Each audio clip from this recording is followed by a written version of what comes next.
Hey, what's up, everyone? Morey here, and today we'll be taking a look at the women's 100-meter final in the Prefontaine Classic. Really excited about doing this breakdown. We have a lot of really high-level women here in this race. Obviously, we got the winner, Melissa Jefferson, did a great job, ran 10.7. We also have Julian Alfred, who was the Olympic champion. We have sha'carri Richardson, who is a big star, and it's always interesting to see what she's going to be able to do when it comes to the races. We'll hop right into the form. Big thing that stands out when looking at this, we can see it from both views here, is just how high Melissa Jefferson gets her hips in the air as she's getting ready to set up. And I think she does a great job with her initial steps, and you could tell that she gets out very well. Look at how much distance she's covering in that first step. And I think it's always important to see who's the first athlete to get their foot down. A lot of times the athlete who gets their foot down first ends up being within at least the top three. This is another great case of that. We see this with Kashane Thompson as well. Very good at reacting, getting that leg through, getting that foot down, and then just absorbing through that and then being able to transition right back off. You can see even third step. She's getting her third step down really before everybody else. So it's important to not only get distance, because we could she's getting out with these steps, but she's not wasting a lot of time with lifting her feet up and behind. She's really getting the push out forward. And this is where it's important to have that really good control of the ankle. Notice where she's at with the foot as the foot's hitting the ground, and then pushes, extends, gets that next step down. Excellent job in the start. And that's what stands out the most here when it comes to her ability to execute, is she just is able to accelerate very well. She's out in front of everybody very early on. One of the things that stands out with like sha'carri is it seems like she popped up really early, which we see that a lot from her. So it's not necessarily something that she might have done wrong, but it does show that there is some parts of her technique that I think could continue to get better. We see like TT Terry, we see Melissa Jefferson obviously staying down, but we also see Julian Alfred is even higher than sha'carri Richardson. Julian Alfred obviously ran 10.77, so came in second place. And so, you know, it's hard to say, oh yeah, sha'carri, she popped up and that's why she did really bad. Where again, Julian Alfred is taller, but she's also higher already, and she ended up running 10.77. So it's not necessarily a factor of the spine position as much as it is just being able to, I think, execute some of the things when it comes to the drive phase and acceleration. I think that sha'carri just didn't do as good of a job as she was going through the drive phase. You could tell even through here when we see her in like the world championships, things like that, she does a really good job of staying through that drive phase, staying through that acceleration for a long period of time, where it seems like she just didn't step really good with that left foot, wasn't able to get the step right there. First, she kind of overextended here with this left one. This left foot's way out in front. And then this one, she ended up kind of taking it a lot less of a step, didn't cover very much distance,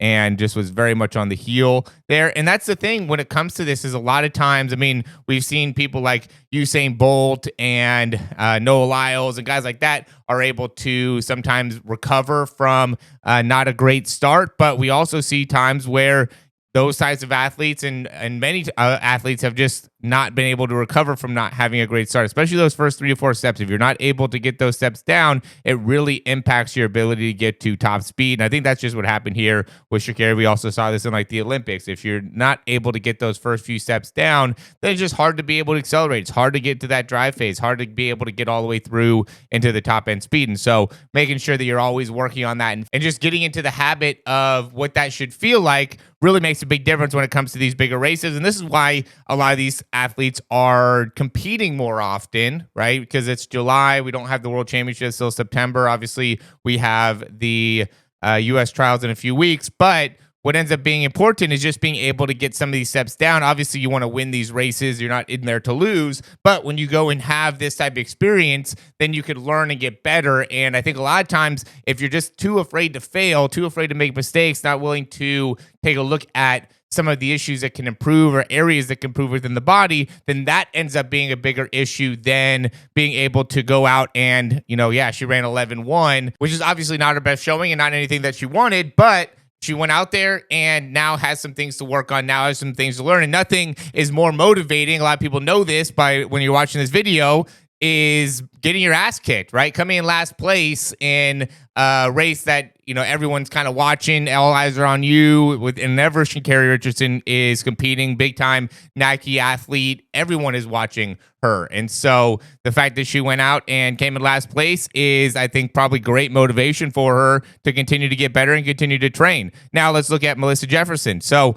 big thing that, again, stood out with her is just that acceleration. She got out great, but then Julian Alfred just does a great job. First 3-5 steps, we could see that Melissa Jefferson is really getting out in front, and then we see right away Julian Alfred starts to eat her back up, and then it kind of looks like through here, it's like, okay, Julian Alfred's going to take this and, going to end up winning, and this is what you love to see about Melissa Jefferson. I think that she's probably one of the most competitive women that you could really see that competitiveness show out. I mean, obviously, Sydney McLaughlin is another very, very highly competitive woman, as is Gabby Thomas, but just love Melissa Jefferson because she's a little bit more undersized, especially when she, in 2022, I did a breakdown of this, when she ended up winning the U.S. trials. That was such a great run, was the U.S. champion that year, and she was still in college and ended up winning and came in, I think, 8th place or 10th place or something like that in the college national championship, and then goes into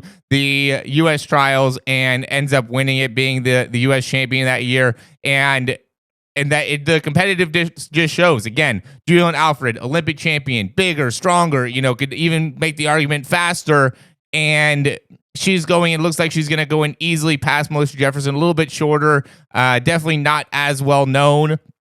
But you can see Melissa Jefferson just doesn't let that happen. Yeah, her form, we can see she starts to kind of break a little bit. Her foot's getting too far back behind. I do think it's important to understand that we want to be able to be very quick with that foot contact. We don't want to be landing with the foot out in front too much, getting too much onto the heel. But you can see Julian Alfred does a much better job of staying consistent with her foot strike and landing with that foot underneath, being able to transition off very effectively. But we can see that reach from Melissa Jefferson. This is what we see early on with her as well, with those first few steps. I'm going to rewind it here. First few steps, she did a really good job as well of getting out in front. Look at her toe height here. Good toe height, foot height, boom, getting a good reach out in front. Really, really effective right there. Look at that step. That's a great step. If you could get like a prototypical 7th step, that would be it. That's 8th step right there, 9th step.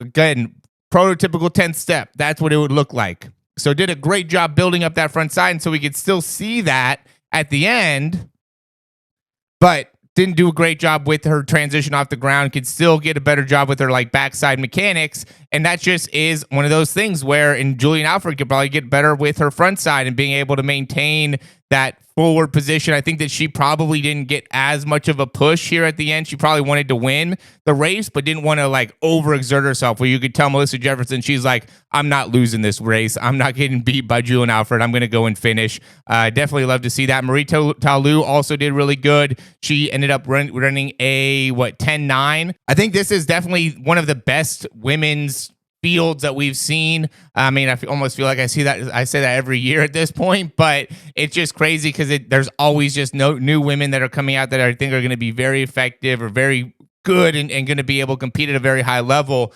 I'm still waiting to see like Jason Spears and what she's going to be able to do, as well as when sha'carri comes back. I still think that we can see TT Terry continue to improve. So yeah, there's a lot of great athletes that we get to see. As always, if you like the information, though, click that thumbs up down below. Subscribe to the channel. If you have questions, comments, recommendations, leave those down below. Thanks for watching, and we'll talk to you soon.